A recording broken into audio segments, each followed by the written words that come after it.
Olá pessoal, vamos continuar o livro da Mabel Collins, Luz no Caminho. Eu parei, vou fazer uma breve volta quando dizia o seguinte, que no interior de você está a luz do mundo, não vou ler completamente, só pegar um pedacinho.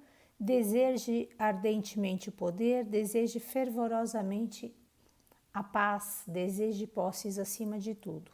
E eu já falei um pouquinho sobre isso, então, basicamente, eu sempre digo basicamente, aqui não tem nada de básico, né? Bem difícil esse livro, ele tem nuances muito profundas.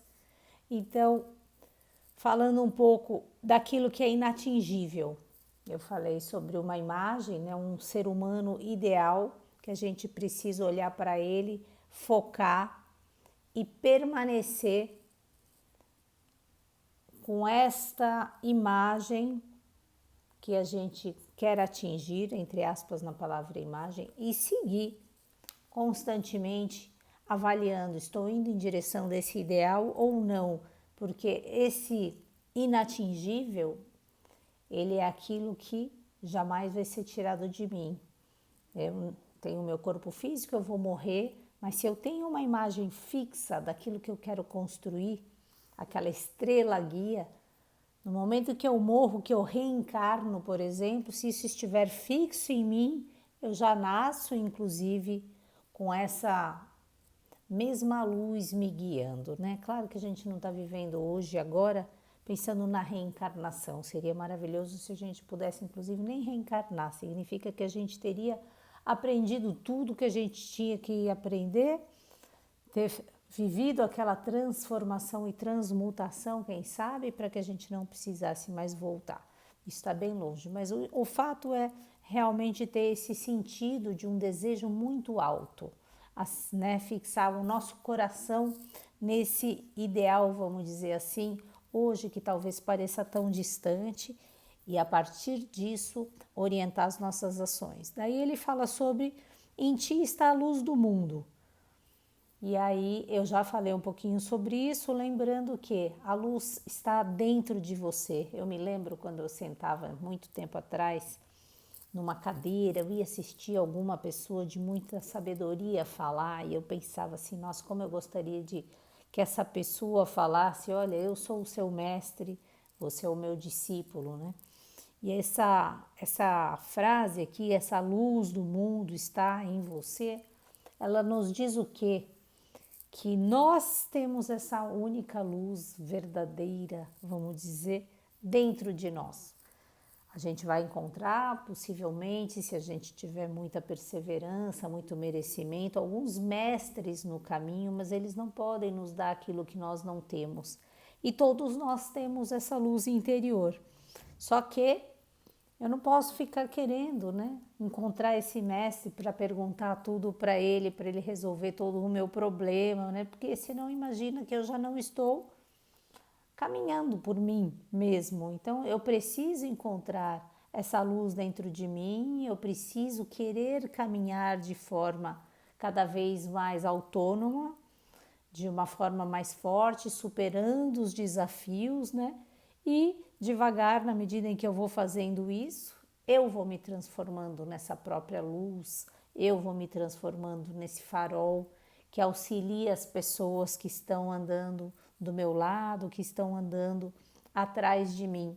Mas um farol para que as pessoas enxerguem as suas próprias luzes e não querendo criar dependência. Ah, então eu vou ser um mestre de um discípulo e vou dizer o que não, né, gente? Já entendeu, né? A gente nunca vai dizer para o outro aquilo que ele deve fazer. A gente deve fazer isso como exemplo, né? Primeiro para nós, né? Temos luz dentro de nós, essa luz que a gente tem que buscar, essa luz que a gente tem que cuidar, essa luz que a gente deve trabalhar muito para que a gente permaneça com ela constantemente em todas as ações. Você vai trabalhar, você está lá, você é o portador dessa luz sagrada que existe em você, que deve olhar para todo ser humano, que deve ver todas as pessoas como seres espirituais, que deve enxergar todas as pessoas na unidade.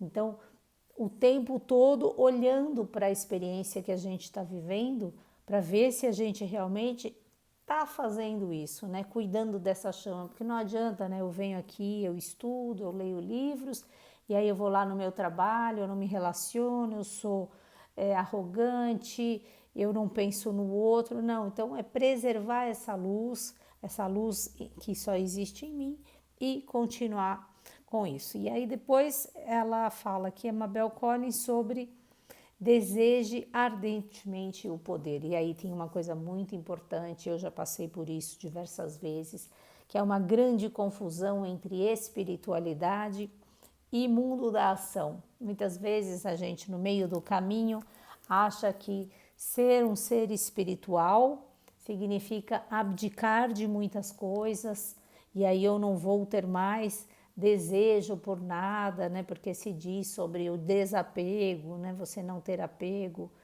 e etc e tal. E uma coisa muito interessante de pensar, eu ouvi inclusive, que eu já recomendei para vocês, os vídeos da Lúcia Helena Galvão Maia, que é maravilhoso, né? Sobre esse livro que tem no YouTube.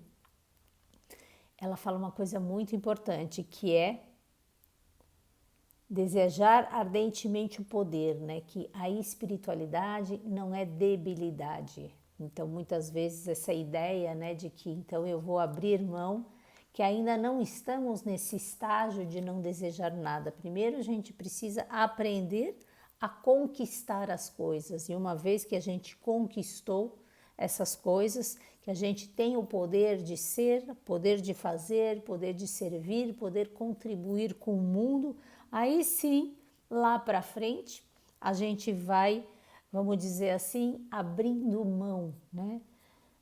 E aí essa ideia aqui do desejar ardentemente o poder tem muito a ver com um desejo depurado. Então, se antes eu desejava ser milionária para ter escrito aqui na minha testa, sou milionária, para mostrar para os amigos que sim, eu cheguei lá, para mostrar que eu posso, vou falar qualquer bobagem, né, gente? Comer o caviar da Rússia, viajar para onde eu quiser, na hora que eu quiser.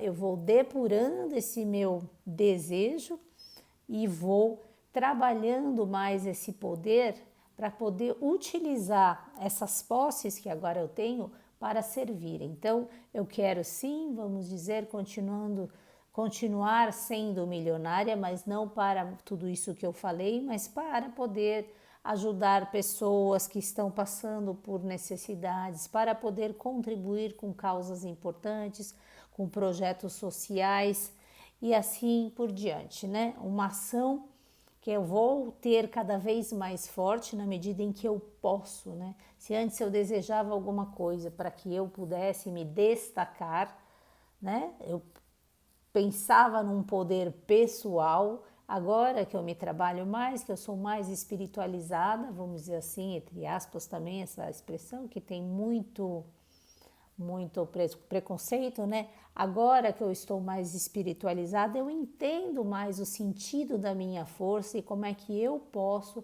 agir contribuindo. E aí eu quero cada vez mais poder fazer pelo mundo enquanto estou aqui encarnado, porque se eu estou encarnado, né? É para isso que eu estou aqui. Então, sem ser apático, basicamente, né? Realmente desejar esse poder, essa potência, mas é uma potência que está centrada, e uma vez centrada, ela atua como raio laser, forte, firme e constante. E aí, para só finalizar, deseje fervorosamente a paz. Então, muitas vezes a gente imagina a paz também como esse estado onde eu estou em paz na minha casa sozinho, né, ali, e nada vai me incomodar. E aí muitas vezes essa paz ela está confundida com a questão da passividade. Isso é uma reflexão que eu também ouvi, que eu gostei muito, né?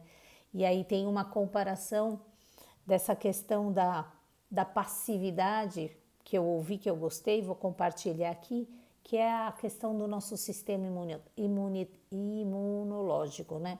Nosso sistema imunológico, ele tem que se defender, né? Para atuar no corpo, ele tem que se movimentar, ele tem uma série de ações necessárias para a defesa do nosso organismo.